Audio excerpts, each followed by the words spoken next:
Bismillahirrahmanirrahim. Assalamualaikum warahmatullahi wabarakatuh. Izin memperkenalkan diri, nama Firmansyah, NPM 1911010321, Prodi Pendidikan Agama Islam, Fakultas Tarbiyah dan Keguruan, semester 4, dengan mata kuliah Teknologi Informasi dan Pembelajaran, dosen pengampu Ibu Era Miss Octaviana MPD. Baik, di sini kami dari kelompok 2 ingin memaparkan atau menjelaskan tentang teknologi jaringan komputer yang ada di buku Teknologi Informasi dan Pembelajaran pada bab 9. Baik, di sini yang pertama saya akan menjelaskan tentang apa sih pengertian jaringan komputer. Baik, langsung saja. Di era teknologi terkemuka saat ini, kita dan seluruh manusia tidak luput daripada teknologi informasi dan komunikasi. Apalagi tentang internet, tidak jauh manusia yang mengenal teknologi ini, karena rata-rata semua manusia atau jutaan umat manusia menggunakan sistem teknik jaringan komputer.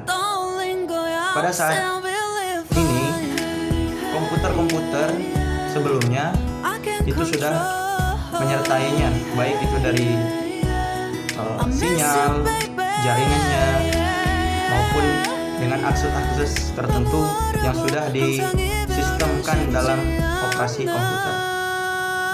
Jaringan komputer juga sudah sering kita dengar dalam hal ini.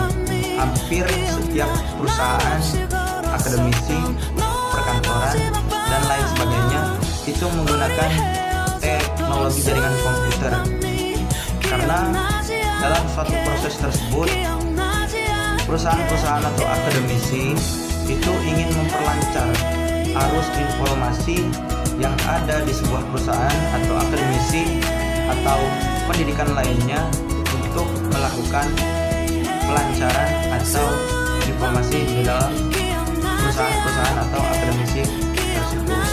Makanya sangat berguna sekali untuk teknologi jaringan komputer pada saat ini. Apalagi di era milenium saat ini, kita jutaan umat manusia sudah menggunakannya, dan setiap tahunnya itu mengalami peningkatan yang cukup drastis. Setiap tahun itu bahkan gandaan jutaan lipatnya itu meningkat secara drastis dalam satu tahun. Jadi tidak bisa dibayangkan bagaimana kelanjutannya atau berlipat-lipat gandanya sebuah perkembangan jaringan komputer, khususnya teknologi jaringan komputer yang menggunakan jaringan internet. Dalam hal ini kita juga bisa mengarahkan atau bisa juga memanfaatkan teknologi secara sebaik-baiknya. Di era tahun 80-an, komputer sudah digunakan di universitas-universitas, perusahaan-perusahaan atau akademisi lainnya. Karena pada tahun 1988, jaringan komputer itu sudah dipakai perusahaan-perusahaan atau perkantoran atau universitas-universitas lainnya. Apalagi di era milenium ini, bahkan jutaan manusia sudah menggunakan sistem seperti ini. Dan juga sistem di era milenium ini, yaitu sistem terutamanya yaitu World Wide Internet, telah menjadi realitas sehari-hari seluruh kehidupan manusia, karena tidak luput daripada teknologi informasi dan pembelajaran. B. Pengertian jaringan komputer. Berkembangnya teknologi informasi dan komunikasi, suatu model komputer tunggal yang melayani seluruh tugas-tugas komputasi atau organisasi kini telah menjadi sekumpulan komputer yang terpisah-pisah, akan tetapi saling berhubungan dalam melaksanakan tugasnya. Sistem ini disebut dengan jaringan komputer atau computer network. Pada bab ini akan menggunakan istilah jaringan komputer untuk mengartikan dalam suatu himpunan interkoneksi sejumlah komputer yang autonomous. Dua buah komputer dikatakan terinterkoneksi apabila keduanya yaitu saling berkaitan atau saling bertukar informasi. Bentuk koneksinya juga tidak harus melalui kabel atau kawat tembaga lainnya, tapi juga dengan menggunakan serat optik, gelombang mikro, atau satelit komunikasi. Istilah jaringan komputer ini seringkali kita dibingungkan dengan sistem terdistribusi atau distributed system. Kunci perbedaannya ialah di sifat transparan bagi pemakainya, yaitu seorang dapat memberi perintah untuk mengeksekusi sebuah data atau program, dan kemudian program tersebut akan berjalan dan tugasnya untuk memilih prosesor, menemukan dan mengirimkan file yang akan kita operasikan. Dengan kata lain, penggunaan sistem terdistribusi tidak akan menyadari terdapatnya banyak prosesor atau multiprosesor, alokasi tugas ke prosesor-prosesor, alokasi file ke disk, pemindahan file yang disimpan dan yang diperlukan, serta fungsi-fungsi lainnya dari sistem harus bersifat otomatis. Dan jaringan komputer ini adalah sebuah kumpulan komputer, printer, dan peralatan lainnya yang terhubung dalam satu kesatuan. Informasi, data bergerak melalui kabel-kabel atau tanpa kabel, sehingga memungkinkan penggunaan jaringan komputer dapat saling bertukar dokumen dan data mencetak pada printer yang sama dan bersama-sama menggunakan hardware dan software pada printer yang sama dalam terhubung dengan jaringan. Umumnya, seluruh manajemen jaringan pada sistem terdistribusi itu yang perlu dilakukan secara eksplisit. Artinya tidak perlu dilakukan secara eksplisit dalam arti kata semuanya sudah dilakukan secara otomatis oleh sistem tanpa sepengetahuan pemakainya. Dengan demikian, sebuah sistem terdistribusi daripada sistem perangkat lunak yang dibuat pada bagian sebuah jaringan komputer. Perangkat lunaklah yang mengatur dan memprogram semua data-data yang akan kita lakukan. Pemahaman mengenai sistem jaringan ini dapat dilihat dari berdasarkan ciri-cirinya, yaitu dapat saling berbagi perangkat keras atau hardware. 2. Dapat saling berbagi perangkat lunak atau software. 3. Dapat saling berbagi saluran komunikasi atau internet. 4. Dapat saling berbagi data dengan mudah atau file sharing. Dan yang terakhir 5. Memudahkan komunikasi antar pemakai jaringan. Apa yang maksud dengan jaringan tersebut? Kemudian untuk mengelola suatu jaringan itu diperlukan sistem operasional jaringan. Sistem operasi jaringan dibedakan menjadi 2 berdasarkan tipe jaringannya, yaitu sistem operasi client server dan sistem operasi jaringan peer-to-peer. Yang pertama yaitu jaringan client server. Server adalah komputer yang menyediakan fasilitas-fasilitas bagi komputer lainnya di dalam satu jaringan. Dan client adalah komputer-komputer yang menerima atau menggunakan fasilitas yang disediakan dalam server jaringan. Tipe client server disebut dengan dedicated server karena murni berperan sebagai server yang menyediakan fasilitas kepada workstation, dan server tersebut tidak dapat berperan sebagai workstation. Kelebihan-kelebihan dari client server, jaringan client server yaitu yang pertama kecepatan akses, yang kedua sistem keamanannya, yang ketiga data menjadi lebih baik pada jaringan client server terpusat di server. Kelemahannya kepada client server yaitu diantaranya biaya operasionalnya relatif lebih mahal.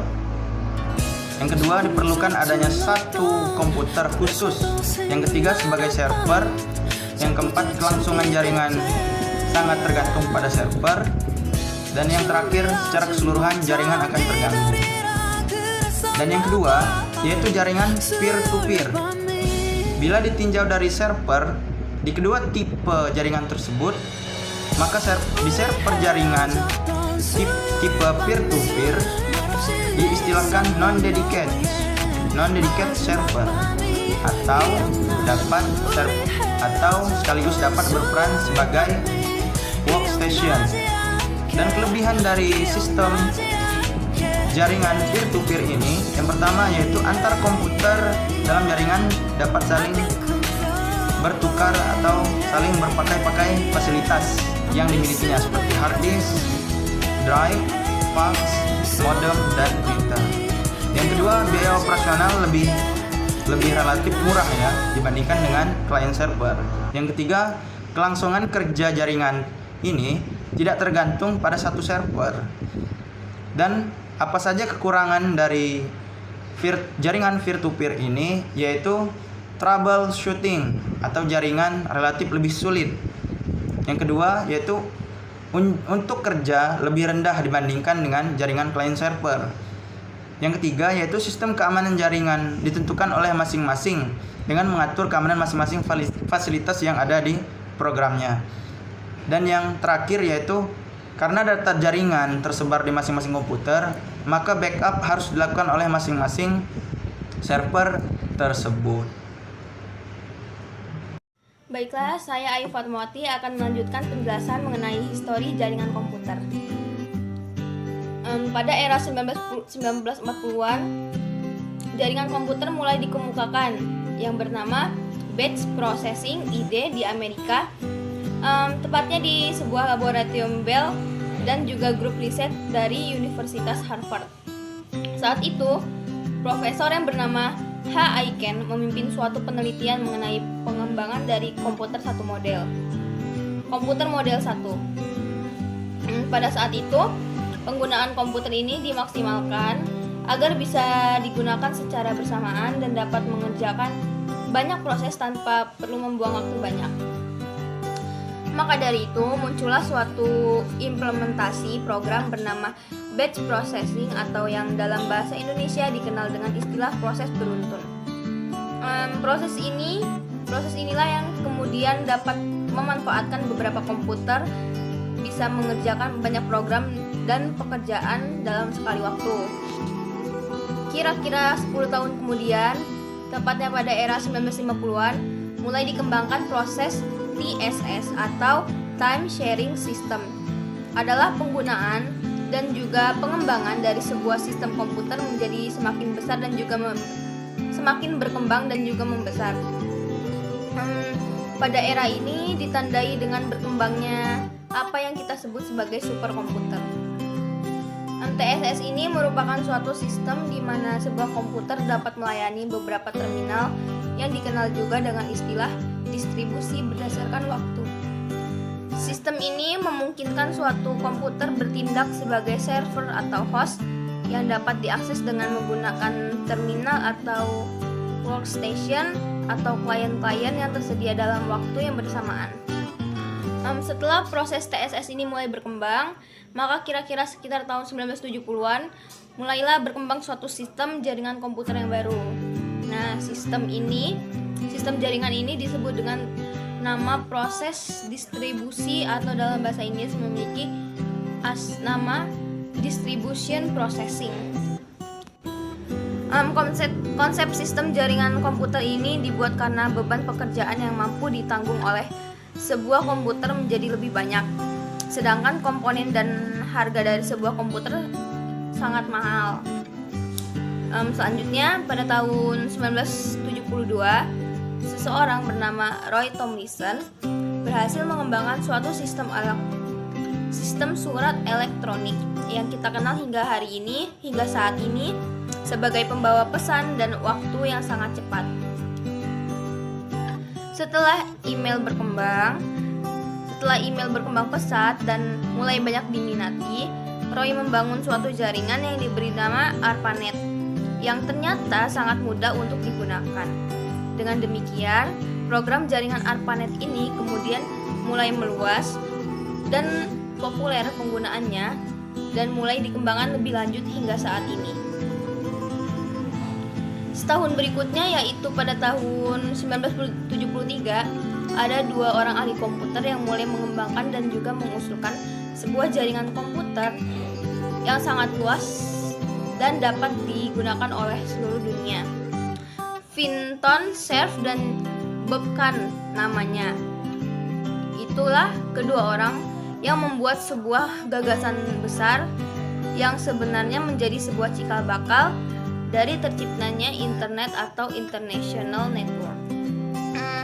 Pada saat ini internet pun sudah menjelma menjadi jaringan terbesar yang ada di dunia dan dapat menghubungkan setiap orang di berbagai belahan dunia.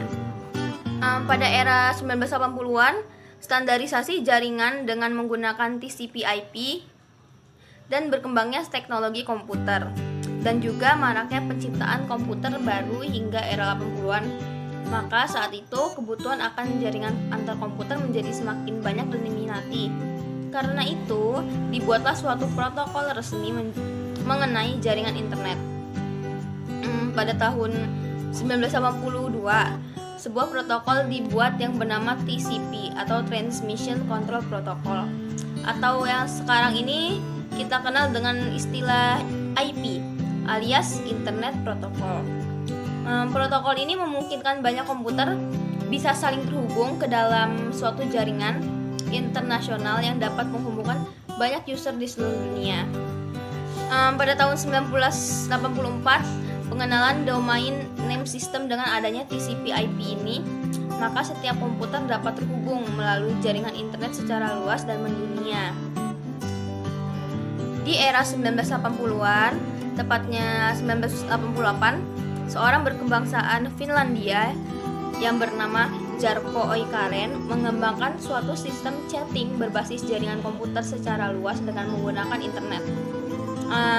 Sistem ini dinamakan dengan Internet Relay Chat atau IRC, di mana pada penggunaannya sebagai user dapat melakukan chatting dengan menggunakan jaringan internet. Kemudian pada tahun 1980, seseorang bernama Tim Berners-Lee mulai mengembangkan dan juga merancang suatu program penyunting dan juga program yang dapat melihat isi dari internet yang kita kenal hingga hari ini dengan nama WWW atau World Wide Web. Pengembangan dari World Wide Web ini sangat memungkinkan antar komputer agar dapat melakukan penjelajahan dan memberikan akses bagi sesama komputer dalam membentuk suatu jaringan. Baiklah, saya Ayu Fatmawati akan melanjutkan penjelasan mengenai histori jaringan komputer.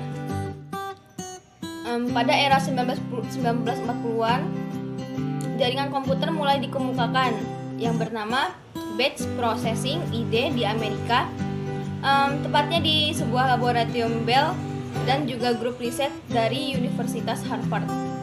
Saat itu, profesor yang bernama H. Aiken memimpin suatu penelitian mengenai pengembangan dari komputer satu model, komputer model 1. Pada saat itu, penggunaan komputer ini dimaksimalkan agar bisa digunakan secara bersamaan dan dapat mengerjakan banyak proses tanpa perlu membuang waktu banyak.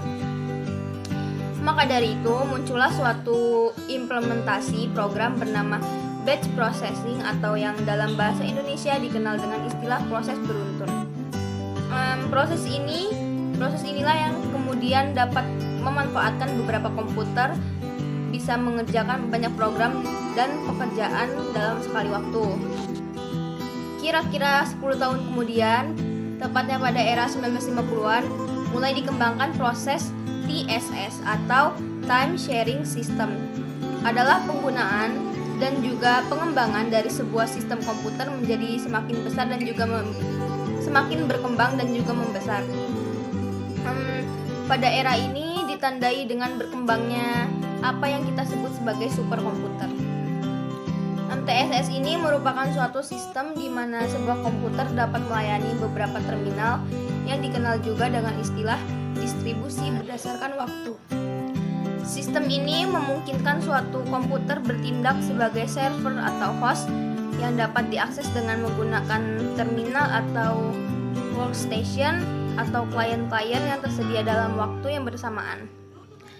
Setelah proses TSS ini mulai berkembang, maka kira-kira sekitar tahun 1970-an mulailah berkembang suatu sistem jaringan komputer yang baru.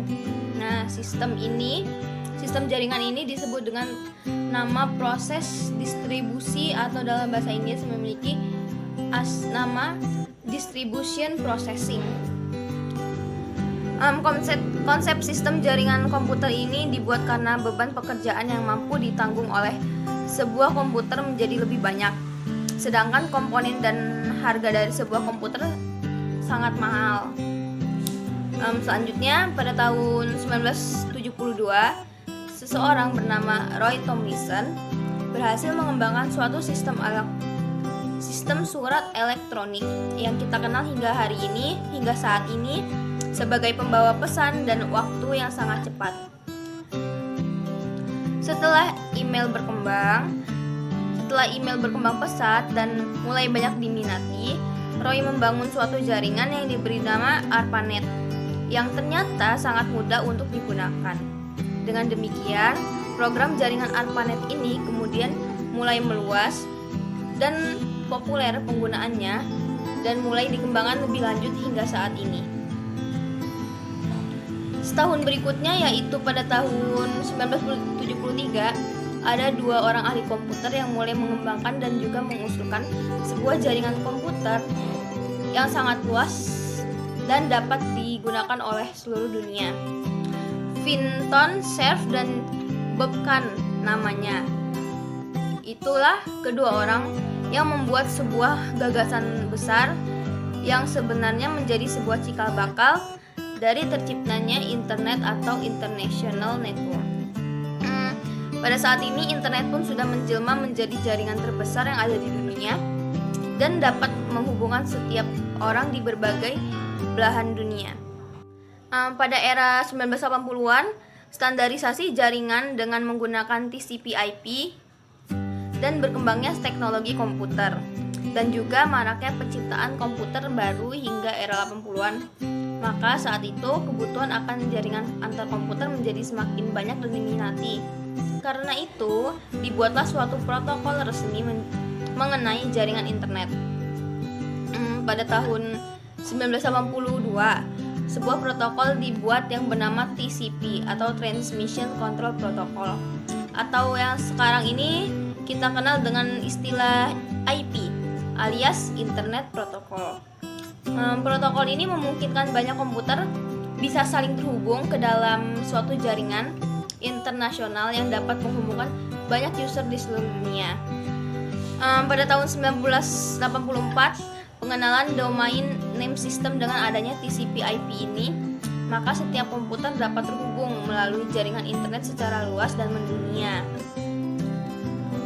Di era 1980-an, tepatnya 1988, seorang berkebangsaan Finlandia yang bernama Jarkko Oikaren mengembangkan suatu sistem chatting berbasis jaringan komputer secara luas dengan menggunakan internet. Sistem ini dinamakan dengan Internet Relay Chat atau IRC, di mana pada penggunaannya sebagai user dapat melakukan chatting dengan menggunakan jaringan internet. Kemudian pada tahun 1980, seseorang bernama Tim Berners-Lee mulai mengembangkan dan juga merancang suatu program penyunting dan juga program yang dapat melihat isi dari internet yang kita kenal hingga hari ini dengan nama WWW atau World Wide Web. Pengembangan dari World Wide Web ini sangat memungkinkan antar komputer agar dapat melakukan penjelajahan dan memberikan akses bagi sesama komputer dalam membentuk suatu jaringan. Oke, bismillahirrahmanirrahim. Saya Lara Setiawati. Saya akan menerangkan materi yang selanjutnya, yaitu mengenai manfaat jaringan komputer dan macam-macam jaringan komputer. Oke, yang pertama ada manfaat jaringan komputer. Jadi apa aja sih manfaat jaringan komputer? Nah, manfaat jaringan komputer ini diklasifikasikan menjadi 3, yaitu jaringan untuk perusahaan atau organisasi, yang kedua jaringan untuk umum, yang terakhir ada masalah sosial jaringan. Nah, jaringan untuk perusahaan atau organisasi. Pemanfaatan jaringan untuk perusahaan atau organisasi ini bisa diterapkan dalam suatu program, yaitu yang namanya resource sharing. Nah, apa sih itu resource sharing? Jadi resource sharing adalah suatu program yang bertujuan untuk mengantisipasi masalah-masalah atau meminimalisir masalah jarak. Seperti misalnya program data dan peralatan itu bisa diakses oleh semua orang yang ada di organisasi tersebut atau perusahaan tersebut tanpa lagi mengkhawatirkan masalah jarak. Nah, yang kedua ada jaringan untuk umum. Jadi jaringan untuk umum ini sangatlah berbeda ya penggunaannya dengan jaringan di perusahaan atau organisasi. Nah, daya tarik jaringan untuk umum ini sendiri yaitu yang pertama itu semua orang bisa mengakses atau bisa berkomunikasi dengan jarak jauh. Yang kedua ada sebagai media hiburan dan lain sebagainya. Nah, contoh dari pemanfaatan jaringan ini untuk umum atau masyarakat sendiri yaitu adanya e-commerce atau perdagangan online. Sekarang ini tidak perlu berbelanja datang lagi ke mall, ke pasar, bisa langsung dengan membuka aplikasi dagang seperti Shopee, Lazada dan sebagainya, kita bisa langsung membeli barang yang kita butuhkan. Yang kedua ada email. Email apa itu? Email adalah electronic mail. Jadi kita bisa mengirim pesan, baik mengirim data dan sebagainya itu hanya melalui email dengan tanpa delay. Nah, yang ketiga itu ada yang namanya video conference. Apa sih itu video conference? Jadi video conference adalah suatu program yang bertujuan untuk kita atau masyarakat bisa berkomunikasi jarak jauh dengan menggunakan video atau virtual Zoom dan sebagainya ya. Nah, yang terakhir adalah video on demand. Nah, video on demand ini memungkinkan kita bisa mendownload atau menonton film hanya dengan kita menatap layar monitor kita. Nah, yang ketiga itu ada masalah sosial jaringan. Jadi masalah sosial jaringan ini beriringan dengan semakin majunya atau semakin pesatnya perkembangan dari jaringan tersebut. Nah, misalnya jaringan tersebut jika digunakan sesuai dengan objeknya atau kebutuhannya, seperti jaringan tersebut dimanfaatkan untuk hobi kita atau untuk edukasi dan lain sebagainya, itu masih relevan. Namun saat ini karena jaringan tersebut atau internet bisa diakses oleh siapapun, baik itu muda dari anak-anak hingga dewasa ataupun orang tua itu bisa mengakses. Jadi semuanya bisa mengakses. Nah, daya tariknya adalah mereka bisa menonton apa saja yang ada di situ, maupun itu video-video kekerasan atau seks dan sebagainya, itu bisa sangat bisa kita tonton di jaringan-jaringan internet dan sebagainya. Oke, yang kedua ada manfaat macam-macam jaringan komputer. Apa aja sih macam-macam jaringan komputer? Jadi macam-macam jaringan komputer ini terbagi atas 3, yaitu ada yang namanya local area network. Apa sih itu local area network? Local area network adalah jaringan yang jaringannya itu lingkupnya kecil, seperti rumah, kampus, gedung yang lingkungannya terbatas atau kecil. Nah, jaringan LAN ini menggunakan program berbasis EIAA 802.3 Ethernet menggunakan berbasis switch. Nah, kecepatannya itu mencapai 10, 100 hingga 1000 Mbits per second. Nah, contoh dari LAN ini itu bisa berbentuk WiFi atau sering kita sebut dengan hotspot ya. Dan kita bisa temukan itu di kampus atau di rumah, bahkan bisa dipasang di rumah. Dan yang kedua ada yang namanya MAN atau Metropolitan Area Network. Jadi, Metropolitan Area Network ini lingkupnya lebih sedikit besar dibandingkan dengan LAN. Nah, MAN ini kumpulan dari beberapa LAN, itu bisa mencakup kampus yang besar atau perusahaan. Nah, itu menggunakan LAN dan cakupannya itu bisa 10 hingga 50 km. Dan yang terakhir ada yang namanya WAN atau Wide Area Network. Jadi, Wide Area Network adalah jaringan yang menghubungkan antar kota, lalu bisa negara atau bisa daerah, bahkan benua. Nah, jadi tujuannya itu meminimalisir dari komunikasi jarak jauh. Nah, WAN ini sendiri itu menggunakan router atau media komunikasi publik atau yang cakupannya lebih luas dibanding yang lainnya. Baik, materi selanjutnya akan dijelaskan oleh rekan saya. Assalamualaikum warahmatullahi wabarakatuh. Baiklah, di sini saya akan melanjutkan materi yang selanjutnya, yaitu tentang topologi jaringan komputer. Jadi, topologi jaringan komputer itu merupakan suatu metode atau cara menghubungkan lebih dari satu komputer agar dapat saling berkomunikasi dan bertukar data dengan menggunakan kabel ataupun nirkabel, atau yang bisa kita kenal tanpa kabel. Jadi, dan macam-macam topologi, yaitu ada topologi bus. Topologi bus merupakan topologi yang banyak digunakan pada masa penggunaan kabel, spesifikasi, dan menjamur. Ciri-ciri topologi bus ini yaitu teknologi lama dihubungkan dengan satu kabel dalam satu baris. Dua, tidak membutuhkan peralatan aktif untuk menghubungkan terminal atau komputer. Tiga, sangat berpengaruh pada unjuk kerja komunikasi dan hanya bisa digunakan oleh satu komputer. Pada itu kabel cut dan digunakan konektor BC tipe T. Di ujung kabel dipasang 50 ohm. Dan adapun yang kedua yaitu dari topologi yang kedua yaitu topologi star atau topologi bintang. Topologi bintang merupakan bentuk topologi jaringan yang berupa konvergensi dari node tengah ke setiap node atau pengguna. Kelebihan dari topologi bintang ini yaitu kerusakan pada satu saluran hanya akan mempengaruhi jaringan pada saluran tersebut dan stasiun yang terpaut. Tingkat keamanan termasuk tinggi, tahan terhadap lalu lintas jaringan yang sibuk, akses kontrol terpusat, paling fleksibel. Dan adapun kekurangan dari topologi bintang ini yaitu jika node tengah mengalami kerusakan, maka seluruh rangkaian akan berhenti. 2. Boros dalam pemakaian kabel. Juga jaringan tergantung pada terminal pusat. Jika menggunakan switch dan lalu lintas data padat dapat menyebabkan jaringan lambat. Dan gambar pun lemah. Gambar pun susah. Dan yang ketiga itu ada topologi cincin. Topologi cincin yaitu topologi jaringan yang berbentuk rangkaian titik yang masing-masing terhubung ke dua titik lainnya, sedemikian hingga membentuk jalur melingkar membentuk cincin. Nah, dan kelebihan dari topologi cincin ini yaitu mudah untuk dirancang dan diimplementasikan, memiliki performa yang lebih baik ketimbang untuk aliran data yang sangat berat sekalipun, mudah untuk melakukan konfigurasi ulang dan instalasi perangkat baru, hemat kabel dan juga peka dalam kesalahan. Dan adapun dari kelemahan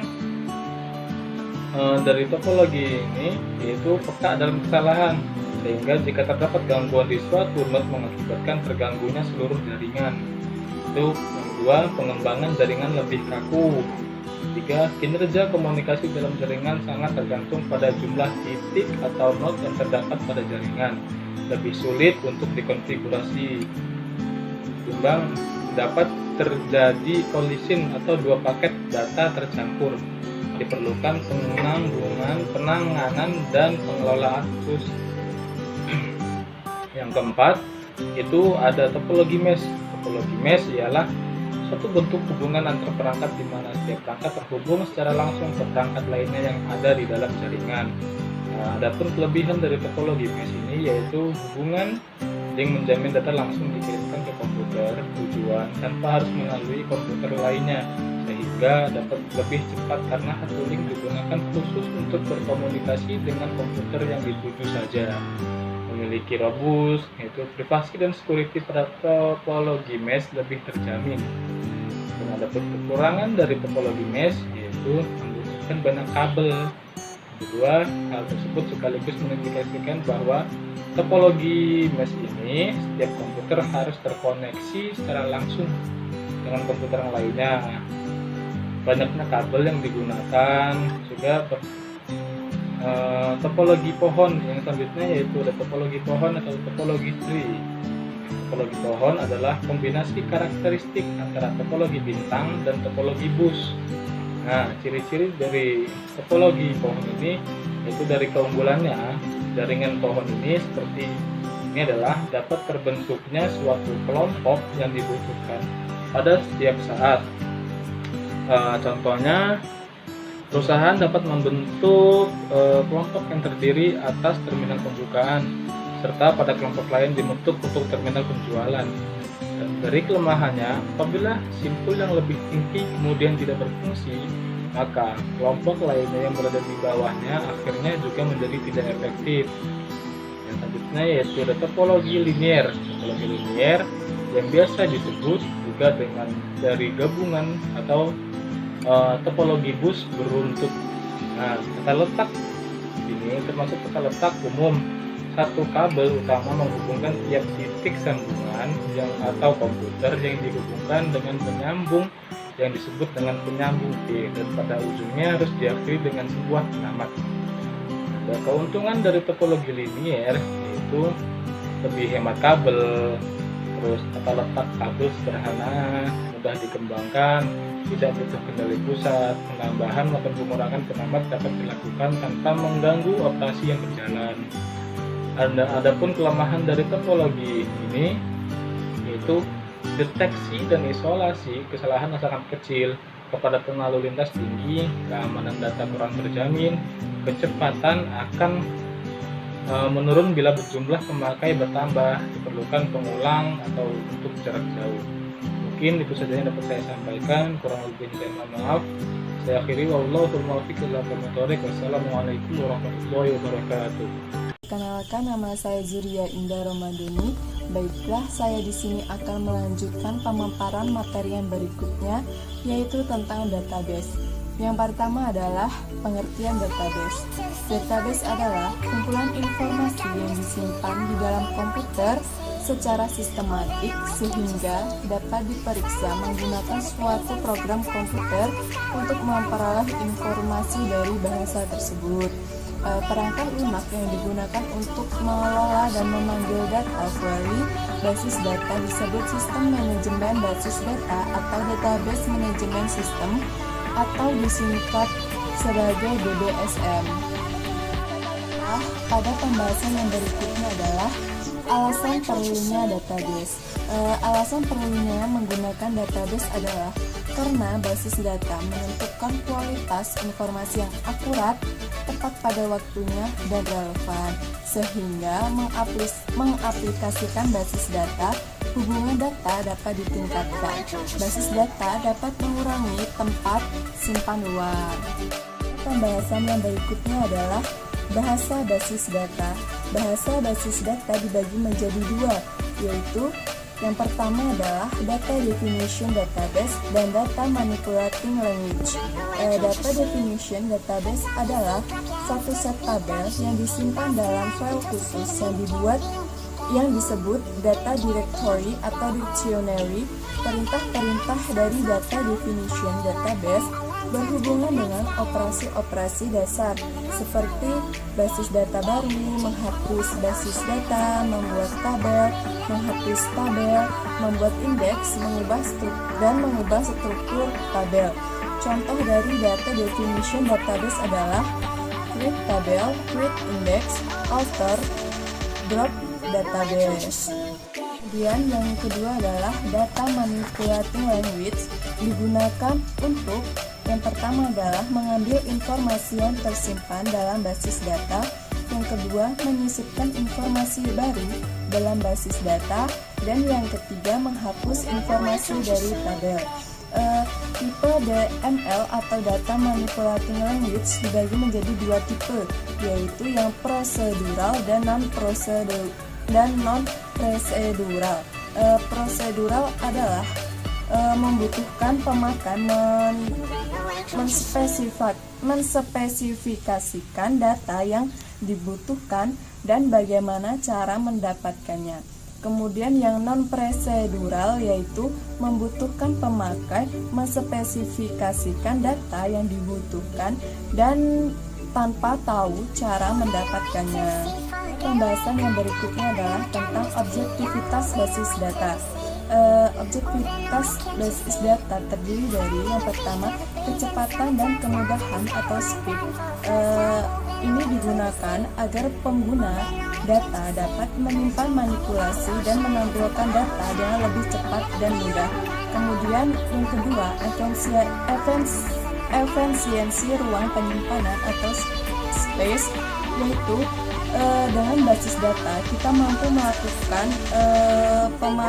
penekanan jumlah pengulangan data baik dengan pengkodean atau membuat relasi-relasi antar kelompok data yang berhubungan. Kemudian keakuratan atau accuracy, yaitu agar data sesuai aturan dan batasan tertentu dengan cara memanfaatkan pengkodean atau pembentukan relasi dengan penerapan aturan, tipe data, domain, keunikan, dan lain sebagainya.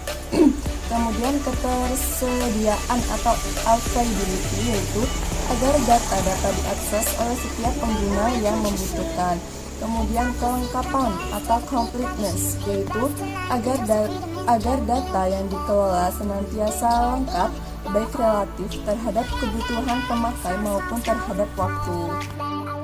Kemudian keamanan atau security, yaitu agar data yang bersifat rahasia atau proses yang vital tidak jatuh ke orang atau pengguna yang tidak berhak, yakni dengan penggunaan username dan password. Kemudian kebersamaan pemakai atau solvability, yaitu agar data yang dikelola oleh sistem mendukung lingkungan multi-user atau banyak pemakai. Demikianlah pemaparan materi dari saya. Lebih dan kurangnya saya. Baik, di sini saya akan menjelaskan atau melanjutkan materi kami. Yang saya ingin jelaskan ini tentang software basis data, perangkat lunak basis data yang banyak digunakan dalam programan dan merupakan perangkat basis aras tinggi.